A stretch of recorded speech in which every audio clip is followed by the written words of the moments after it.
What's up, and welcome to the weekly recap, a gaming news show where we go over everything from the previous week for those who might have missed it. I am your host, Brave Shadow, aka Dingus Maximus, and without further ado, let's recap. The fabled Nintendo PlayStation can now be yours for the low price of $300,000 as the recording of this video. Now, not only is this a legendary piece of gaming history, but it's also the birth of Sony's PlayStation franchise as we know it today. Originally, Nintendo wanted to move into the CD-ROM arena and contracted Sony to build the machine, though when they decided to go with Philips, the rest is history. Though I would fucking love to have this a part of my collection. Though it is said that there are 200 that were produced and they were destroyed, but hey, we have this one available, so who knows how many are still left out in the wild. Jeff Keighley is skipping E3 2020 and has stated in a tweet, "Give what has been communicated about E3 so far, I don't feel comfortable in participating this year." Now, he goes on into this tweet as it's kind of like just a big old block of text, but essentially it is another blow to E3, which means no E3 Coliseum. And though honestly at this point, seeing how E3 will be paying celebrities to show up, providing additional ads and Q-tertainment, basically entertainment while you wait in line to play games, which is actually just a ploy to push more advertising towards you. It really seems like E3 is less about the games and the consumers and the developers and what E3 used to be, and more about spectacle, bringing in money and performances. Nintendo is throwing the book at a Portuguese website called F Nintendo, as one of the freelancers got an early copy of Sword and Shield, then leaked all of the information. So if everybody was wondering where all those leaks were coming from, now you know. As an apology statement was released by F Nintendo, no one really cared, and surely as hell Nintendo didn't care, as they're still following through with the lawsuit. And they have blacklisted them from every early access thing with Nintendo, any kind of conference that involves Nintendo, so big fucking oof there.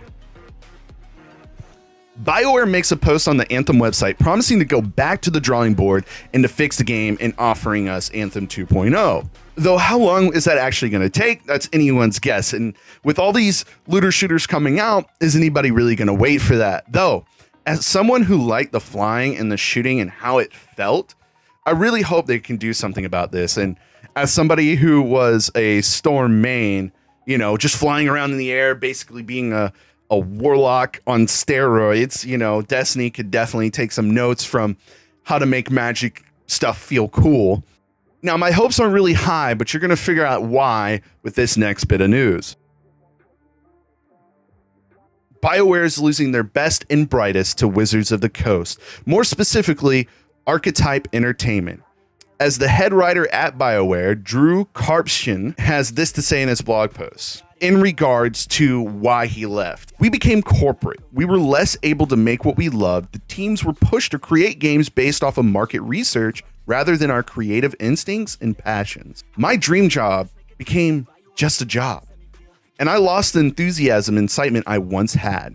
Now, granted, this is most corporations in the gaming industry whom lack artistic integrity and just the willingness to hamper creative freedom. Though it's nice to see that BioWare's OGs are going to a place where they can flourish and create what speaks to them and not what shareholders or the market research tells them to. Now, the others who have joined in, which are big components to BioWare's, success and just legendary status, is James Owen, head designer, Chad Robertson, head of live service. So if you're missing the old BioWare, just look to Archetype Entertainment. And as we speak, more are going to be hopping on. So definitely stay tuned for more information on that.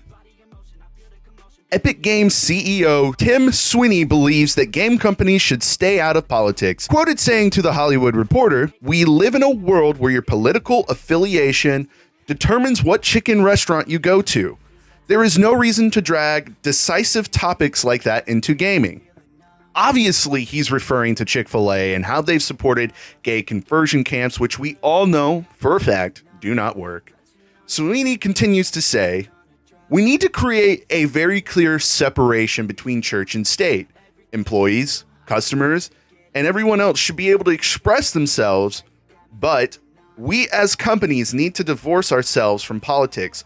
Platforms should be neutral. Honestly, in my opinion, I can agree, but I also disagree. And it's really weird with this. But when it comes to people creating games, especially when it comes to indie studios and things of that nature, like, create what you want. Everybody has the freedom of speech and expression, and, let them showcase what they want in their artwork, just as long as their message is genuine. Though we know that that isn't always the case, as some people are quickly to latch onto trends, and what used to be a genuine idea or a message will slowly divulge into a quick cash grab. Though that'll be a topic for another video. According to Bloomberg, the price of the PlayStation 5 has been pushed to a $450 price tag, forcing a difficult price-setting decision in this battle with Microsoft. It has been a Sony move in the past with the PS1, PS2, well, not the PS3, but again, returning to that with the PS4 when it comes to delivering a better product at a lower price than the competition. According to Bloomberg, the price of the PlayStation 5 has been pushed to an astronomical $450 a unit, forcing a difficult pricing decision in its battle with Microsoft. Usually it's been a Sony move to undercut the price of their competitors. We saw this with the PlayStation 4 and the Xbox One. We've seen it with the PlayStation 1 and Nintendo back in the day. And this has been like something they reiterate over and over and over. Now, the reason why their prices are so high is because of the high demand for DRAM and NAND flash memory. The reason why is because smartphone makers and Microsoft with their console are competing for it. They're basically buying it all up. They're gobbling it all up. Though, this is why a few months back, Microsoft was looking for their own personal distributor to get ahead of the game, as Sony aren't even really finished with their product as of yet. So there may be some wiggle room to that price, but not much. Now, this is Outriders. Will it be a Destiny killer or a Destiny kill itself before anyone else has a chance to? This game is made by Square Enix and another dev team called People Can Fly. It's a third-person RPG shooter set in a post-apocalyptic sci-fi world. I mean, just by looking at the three classes that you start out with, you have the Devastator, Trickster, and Pyromancer. Now, there will be a fourth class coming out, but as of right now, it's just down to 3. Just looking at these classes, you can see how they're kind of Destiny-esque, but it's not a first-person shooter, and the way they're going about stuff is definitely a little different, and it's a little more grittier. It's almost like Destiny meets Mad Max meets Gears of War type deal. It's a lot of games nowadays are really just a clump of stuff, though this is a game I think we should keep our eye out for. Another game to keep your eye out for is Hellpoint, made by Cradle Games. You start on Irid Novo, a derelict space station soaked in intoxicating dark sci-fi atmosphere. Fight sci-fi demons and face cosmic gods. It has the mechanics of Dark Soul and the appearance of Doom. Though, what is even cooler is it has split screen, couch co-op, and online multiplayer for this game. It's actually originally a Kickstarter game, which honestly, even that, it still looks decent. Not only have they hit their goal, but this will be releasing for Switch, PS4, Xbox One, and Steam. Alright, if you enjoyed this video, leave a like. If you want to be heard, drop a comment. And if you want more content like this and more, subscribe. As always, be great to yourself, be great to others, and play great games. Thanks for watching. See you later.